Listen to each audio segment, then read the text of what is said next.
June মাহতে আঁচনিখনৰ বস্তু কেইটামান দালি চেনি নিমখ নাপাওঁ বুলি কলতে হোৱা দোৱা লগোৱা সেই পৰজীৱীসকলক ক'ব বিচাৰিছোঁ আঁচনি নামৰ এই বস্তুটো এটা ডাঙৰ ভাইৰাছ হয় আঁচনিয়ে মানুহৰ কৰ্মস্পৃহা নাইকিয়া কৰে আঁচনিয়ে মানুহক পংগুত্বৰ দিশে আগুৱাই নিয়ে আমাৰ কাম বন কৰিবলৈ হেঁপাহ স্পৃহা একো নাইকিয়া হ'ল 11 তাৰিখে দাইল দিব চেনি দিব নিমখ দিব মিঠাতেল দিব আমি খাম চৰকাৰে দিব আমি পাম খেতি পথাৰলৈ কেলে যাম আমি শাক পাচলি খেতি কেলে কৰিম চৰকাৰে 1250 টকা দিব মুনাটো লৈ যাম আমি হেয়াই বস্তু আনিম কিন্তু তাৰ পিছত কম মূল্য বৃদ্ধি এনেকুৱা কিয় হৈছে আমি পৰজীৱীলৈ কিয় ৰূপান্তৰিত হৈছো চৰকাৰে দিলেহে যে আমি খাম অসমীয়া জাতিটো তেনেকুৱা নাছিলে আৰু বৰ্তমান সময়ত কিন্তু ফকৰা যোজনা হৈ থকা নাই বাস্তৱত ৰূপায়িত হ'বলৈ গৈ আছে আমাক যে মানুহে ধূত বুলি কয় সেই ধূত এই সন্মানীয় উপাধিটোৰ গৰাকী আমি হ'বলৈ গৈ আছো আমি ধুদৰ পছলা আমি একো কৰিব নোৱাৰো কেৱল মাত্ৰ আমি পৰনিৰ্ভৰশীল কোনোবাই কিবা এটা ক'ব চৰকাৰখনে আমাকনো কিয় ইমান কথা ক'বলৈ সুবিধা পায় হা আমি যদি খেতি বাতি কৰোঁ আমি যদি আমি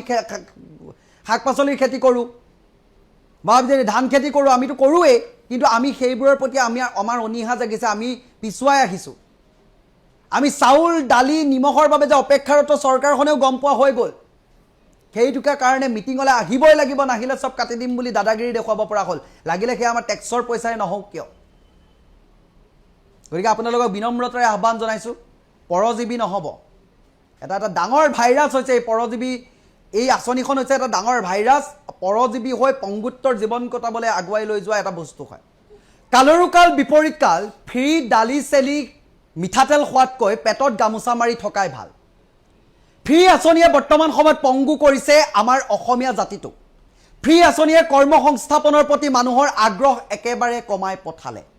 খেতি বাতি কৰবাত আছে মানুহ আজি কেৱল মাত্ৰ মিটিং মাটাঙত ব্যস্ত হৈ থকাতেই তেখেতলোক সীমাবদ্ধ হৈ থাকি ফ্ৰী আঁচনিৰ বাবে চৰকাৰৰ ঋণৰ বোজা বাঢ়ি গ'ল ৰাজহতকৈ ব্যয় বৰ্তমান সময়ত বাঢ়ি গ'ল আৰু সেই ঋণৰ বোজা কোনে বহন কৰিছে ভৱিষ্যত প্ৰজন্মই আপোনাৰ সন্তান জন্ম হৈ ঋণৰ বোজা লৈ তেখেতলোক উপজিবলগীয়া হৈছে হে কাৰ বাবে কেৱল মাত্ৰ আমাৰ এই পংগু জাতিটোৰ বাবে আমি ধূত বুলি আমাৰ বহু সন্মানেৰে সন্মানিত আমি বহুখিনি সময়ত হৈ থাকোঁ আৰু সেই বস্তুটো আমি বাৰে বাৰে প্ৰমাণ আমি পাই আছোঁ চৰকাৰখনে আঁচনি যদি বন্ধ কৰি দিয়ে তাক আমি মোষ্ট ৱেলকাম জনাম আঁচনিয়ে মানুহক কৰ্মস্পৃহা একেবাৰে নাইকিয়া কৰি পেলায় পৰজীৱী কৰি পেলায় আনে দিব আমি খাম আমি চৰকাৰৰ মুখলৈ বাট চাম খেতি বাতি আমি বাদ দিম কেৱল ঘৰত বহিম চৰকাৰে দিব আমি খাম 12 তাৰিখে চাউল পাম দাইল পাম মিঠাতেল পাম গতিকে আমি পথাৰলৈ কেলে যাম তেনেকুৱা ধৰণৰ কথাবাৰ্তাবোৰ মানুহবোৰৰ মনত বৰ্তমান সময়ত নিগাজিকৈ স্থাপন হৈছে এই ঋণৰ বুজাই যদি আঁচনিয়ে দি থাকে তেতিয়াহ'লে আপুনি কেনেকৈ আশা কৰিব পাৰে স্বাস্থ্য খণ্ডৰ উন্নতিৰ কথা আপোনালোকে কেনেকৈ ভাবিব পাৰে বাট পথৰ উন্নতিৰ কথা আপোনালোকে কেনেকৈ ভাবিব পাৰে যে শিক্ষাৰ মানদণ্ড উন্নত হোৱাৰ কথা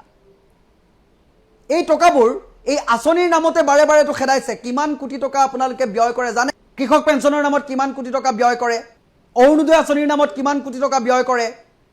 সেই কথাবোৰ আপোনালোকে গম পায় আৰু যি এই আঁচনিসমূহে কেৱল মাত্ৰ বহুখিনি সময়ত নিৰ্বাচনৰ হাতিয়াৰ বহুখিনি সময়ত জনসাধাৰণৰ ওপৰত ঋণৰ বোজা বহুখিনি সময়ত কেৱল মাত্ৰ নিৰ্বাচনী চমক হিচাপে পৰিগণিত হয় চৰকাৰী যি ৰাজকোষত ধন থাকে সেয়া কোনো ব্যক্তিগত মানুহৰ ধন নহয় সেয়া ৰাইজৰ কৰৰ ধন হয় সেই কৰৰ ধনসমূহ স্বাস্থ্য শিক্ষা খেতি বাতি আদি কৰি সকলো দিশত যদি ব্যৱহাৰ কৰে তেতিয়াহে উন্নয়নশীল ৰাষ্ট্ৰলৈ আমি অগ্ৰগতি লাভ কৰিব পাৰিম আমি আত্মনিৰ্ভৰশীল হ'ব পাৰিম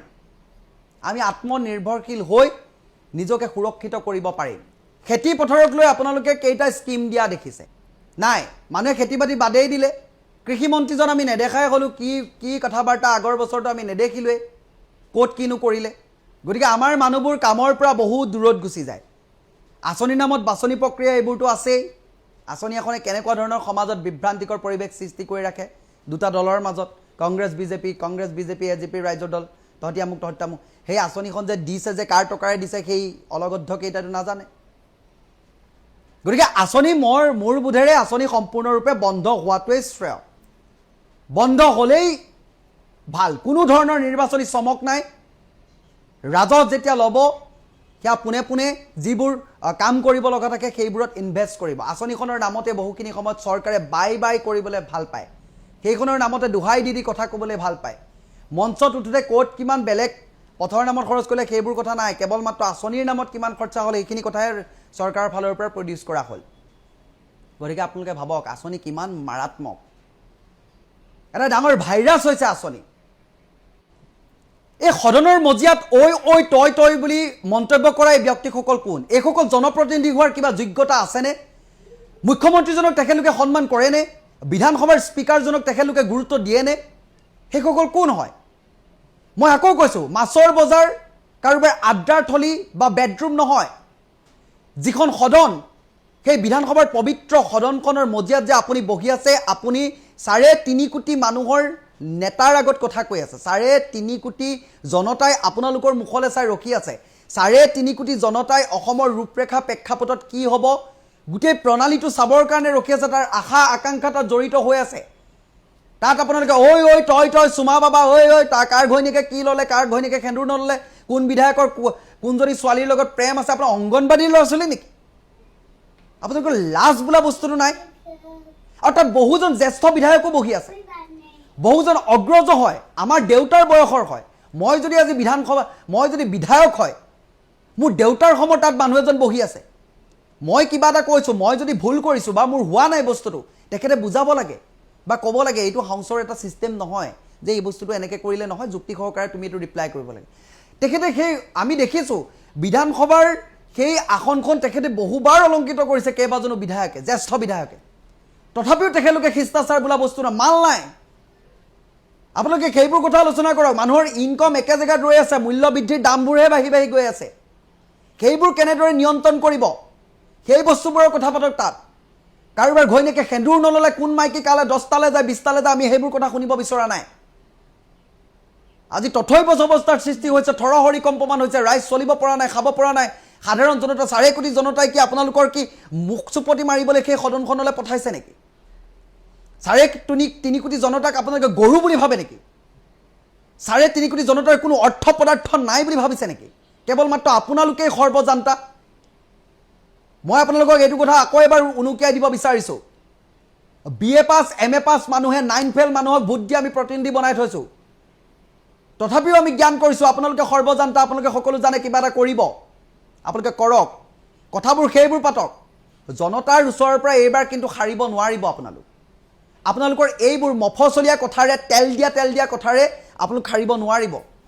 সদনখনৰ পবিত্ৰ বিধানসভা সদনখনৰ সেই মৰ্যাদাটো ৰাখক ভৱিষ্যত প্ৰজন্মই যাতে সেই সদনখনলৈ যাবলৈ সাহস কৰে বা সদনখনৰ মাদকতাটো বুজি পায় সেই সদনখনৰ পৰা যে অসমৰ ৰূপৰেখাৰ সৃষ্টি হয় সেই বস্তুবোৰ যাতে বুজি পায় যে সদনখনলৈ গৈ কিবা এটা ভৱিষ্যত প্ৰজন্মৰ কোনোবা যদি যায় প্ৰতিনিধি তালৈ যায় নে যায় পিছৰ কথা যাব নোৱাৰিব চাগে কিন্তু যদিও যাবলৈ সাহস কৰে কিন্তু আপোনালোকক দেখি ভয় খাব বিয়াঘৰ ৰভাতলিত মাইকী মানুহে ইমান কথা নাপাতে আপোনালোকৰ সদনখনত ইমান ফুচুৰ ফাচাৰ তই মাই অংগনবাদী ল'ৰা ছোৱালীকেইটা গোটেই কথা পাতে ইমান কথা চাগে ক'বা আড্ডা থলীত নাপাতে আপোনালোকে সেইখন আড্ডা থলী বনাই দিছে ইমান চাগে কথা মাছৰ বজাৰ নাপাতে যিমান আপোনালোকে তাত পাতে গতিকে এইবোৰ নকৰিব জ্যেষ্ঠ বিধায়কসকলৰ প্ৰতি বিনম্ৰতাৰে আহ্বান আপোনালোকে বহুবাৰ সেই সদনখন অলংকিত কৰিছে কিন্তু আপোনালোকৰ চৰিত্ৰ স্বভাৱ সলনি নাই হোৱা একেই আছে এইবোৰ সলনি কৰাৰ অত্যন্ত প্ৰয়োজনীয়তা আছে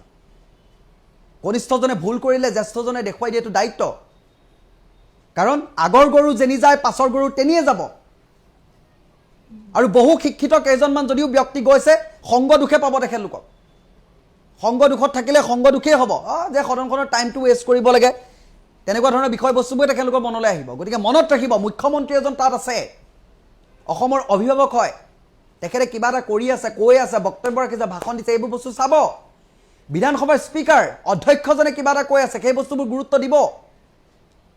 কেৱল কিতাপত লিখি নিয়া PA লিখি দিয়া কিবা এটা চুটলপি নিচিনাকৈ তাত গাই নিজৰ দায়িত্বটো সামৰি গোটেইখন শেষ নকৰিব সেইবোৰ চাবলৈ আমি পঠিওৱা নাই তাত নমস্কাৰ মই পবিত্ৰ মেছ বিধানসভাৰ অধ্যক্ষজন কোন অসমৰ মুখ্যমন্ত্ৰীজন কোন বৰ্তমান নিৰ্বাচিত হোৱা 126টা সমষ্টিৰ 125জন বিধায়কে গম পায়নে এই বিধানসভাৰ অধ্যক্ষ বা মুখ্যমন্ত্ৰীজন কোন, তেখেতলোকক কেনেদৰে সন্মান কৰিব লাগে সেই বস্তুটো তেখেতলোকে জানেনে? যিয়েই নহওক লাগিলে সেয়া বিধানসভাৰ অধ্যক্ষজনে কথা কৈ থকা অৱস্থাত বা মুখ্যমন্ত্ৰী এজনে যেতিয়া বক্তব্য দি থাকে সেইখিনি সময়ত কেনেদৰে সদনত মাৰ্জিততা বজাই ৰাখিব লাগে, শালীনতা বজাই ৰাখিব লাগে, সেইখিনি কথা নজনা একাংশ বৰ্তমান সময়ত সেই বিধানসভাৰ মজিয়াৰ আসন শুৱনি কৰি বহি আছে। গত সময়তো মই ভিডিঅ' প্ৰস্তুত কৰিছিলোঁ আৰু আজিৰ দিনটোতো এই বিষয়টো উত্থাপন কৰোঁ বুলি ভাবিলোঁ। মুখ্যমন্ত্ৰী ডাঙৰীয়া, অধ্যক্ষ ডাঙৰীয়া এই কথাবোৰ গুৰুত্ব দিব বুলি আশা কৰিছোঁ। এই সদনৰ ভিতৰত বহি থকা 126জন বিধায়কে কেৱল মাত্ৰ সেই হাউচটোত বহি নাথাকে, তাত বহি থাকে 3.5 কোটি মানুহৰ সপোন বহি থাকে, 3.5 কোটি মানুহৰ আশা আকাংক্ষা তাত জড়িত হৈ থাকে। আপোনালোকে যিবোৰ বিজতৰীয়া কথা বাৰ্তা পাতি তাত হুলস্থুলীয়া পৰিৱেশৰ সৃষ্টি কৰে, মই আকৌ কৈছোঁ সেয়া বেডৰুম নহয়, কাৰো সেয়া মাছৰ বজাৰ নহয়, সেয়া কোনো আড্ডাৰ থলী নহয়। গৰু ছাগলী, মিয়াৰ দালাল, চুমা বাবা, তোৰ ঘৈণী কি হ'ল, তই মনে মনে থাক, ঐ মনে মনে থাক, ঐ তই শব্দবোৰ কোনে ব্যৱহাৰ কৰে? মুখ্যমন্ত্ৰী এজনে ভাষণ দি থকা বা বক্তব্য ৰাখি থকা অৱস্থাত, অধ্যক্ষজনে কিবা এটা কৈ থকা অৱস্থাত যেতিয়া এনেকুৱা ধৰণৰ পৰিৱেশবোৰ এই অংগনবাদী খিচিৰি খাবলৈ কাজিয়া কৰাৰ দৰে পৰিৱেশৰ সৃষ্টি কৰিব, এইসকল বাৰু আমাৰ জননেতা নেকি? এইসকল আমাৰ জনতাৰ প্ৰতিনিধি কেনেকৈ হ'ব পাৰে? কেনেকৈ হ'ব পাৰে তেখেতলোক প্ৰতিনিধি? আপুনি নিৰ্বাচনত জয়যুক্ত হলো বুলিয়ে এই কথাটো ভাবি নল'ব যে আপুনিয়েই সৰ্বে সৰ্বা, আপুনিয়েই সকলো। মাত্ৰ 5টা বছৰ, এই 5টা বছৰৰ ভিতৰত আপোনাৰ এই গোটেই কাৰ্যক্ৰমণিকা ৰাইজে লক্ষ্য কৰিব। তাৰ পাছতে আপুনি 5 বছৰ পিছত যেতিয়া জিৰণি ল'ব, তেতিয়া আপুনি অনুভৱ কৰিব মই সদনখনত গৈ কিয় চিঞৰ বাখৰ কৰিছিলোঁ। অযথা কথা বাৰ্তা, বিতৰ্ক এটা কৰিলে যুক্তি সহকাৰে যি ৰিপ্লাই কৰিব নোৱাৰে, প্ৰত্যুত্তৰ দিব নোৱাৰে,